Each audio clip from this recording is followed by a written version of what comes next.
Selamat datang di channel Ferry Buset. Kali ini saya akan menceritakan salah satu seorang legendaris karapan sapi dari Kabupaten Sumeneb yang tak kalah hebat juga dengan legendaris yang lainnya, yaitu Abah Sei.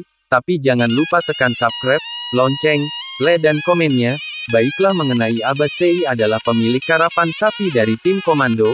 Mungkin nama ini sudah tidak asing lagi di kalangan pencinta karapan sapi. Dari beberapa koleksi sapi yang beliau punya pernah menjuarai di Piala Tingkat Presiden, sampai saat ini sapi dari tim komando masih masuk di kategori sapi yang hebat kecepatannya. Abah Sei dalam mencari bibit sapi yang benar-benar sesuai dengan seleranya. Paling sering beliau membeli bibit sapi kerap di Pulau Sapudi. Beliau berani beli mahal asal kondisi sapi benar-benar bagus dan sesuai selera.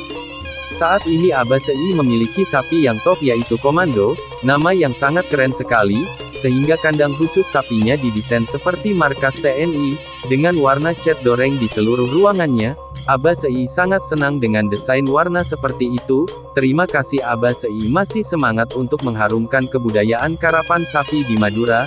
Semoga tim komando semakin kompak. Cukup sampai di sini dulu, tunggu kabar selanjutnya di channel Ferry Buset.